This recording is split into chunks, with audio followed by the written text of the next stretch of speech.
Wish we'd said this 100 more times last winter, but we're getting snow in the mountains. Anything that makes it to the Denver metro area should fall in the form of rain. At least that is going to be the case tomorrow. Later in the week, maybe a different story. Thanks for joining us tonight. I'm Kyle Clark. I'm Kim Christensen. Denver had measurable snow in April or May of every year for the past 3 decades.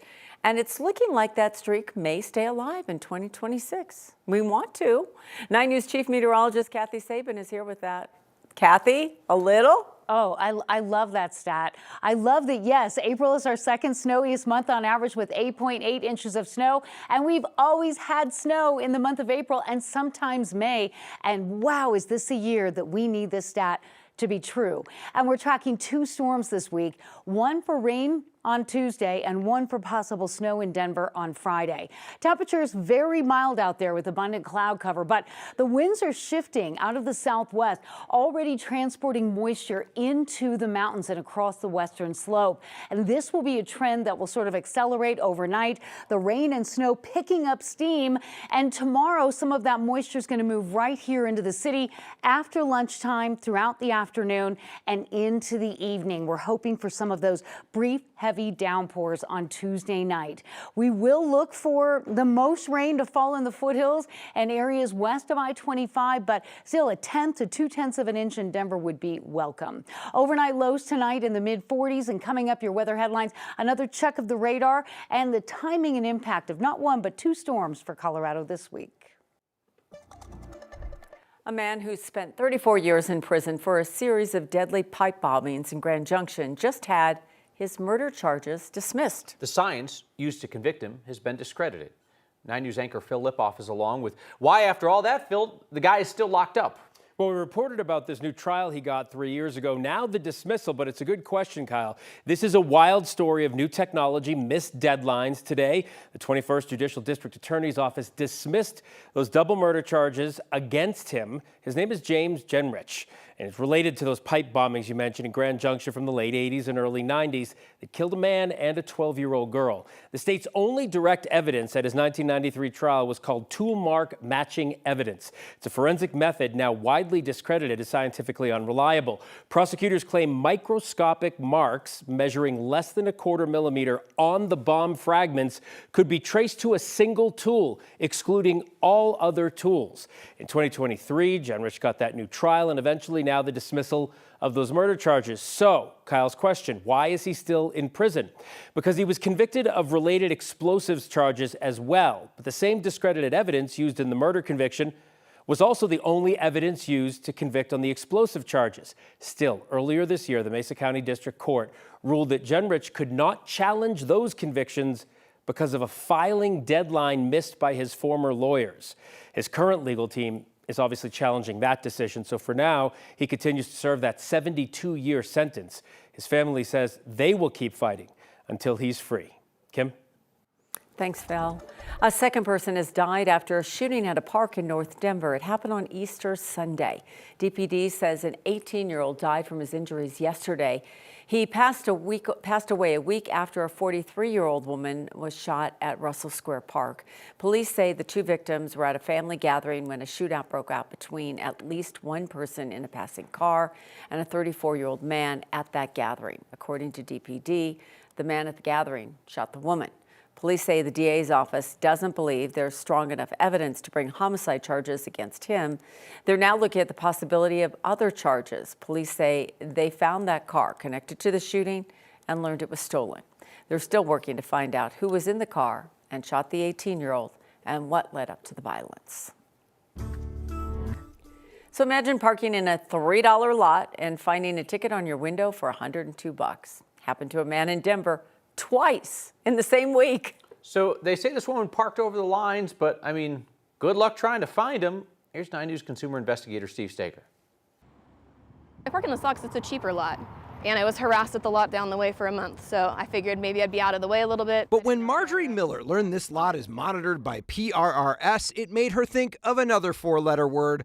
But if I let her use it, the FCC wouldn't let me be. I feel like PRS is out to ticket anybody immediately as quickly as possible, and it's up to you to try and prove otherwise. She found that out the hard way 2 tickets in the same week sticking out of her windshield wiper parked at this lot near Park Avenue in Champa, both accusing her of parking in 2 spaces. I was ticketed for parking over a non-existent line in this lot. A $102 ticket for parking in a $3 lot. This $3 lot where you have to squat to see the line. I believe there probably was striping here at some point. Not currently, as you can see. The PRS employee had to get low to take the photo. This lot fills up from front to back, and I come in a little bit later in the morning, so I park right next to the car, as close as possible. She snapped her own photo of her parking job after the first ticket. Marjorie thought it would be convincing enough to the parking enforcement company that she parked in a single spot. I contacted PRS to let them know, hey, there was no line, and I was parked flanked by 2 other vehicles, like appropriately distanced. Sent them pictures, sent them a video, sent them a statement. They denied both of my appeals. And often, that's where these disputes end. Steve on Your Side's told you before, PRS is a private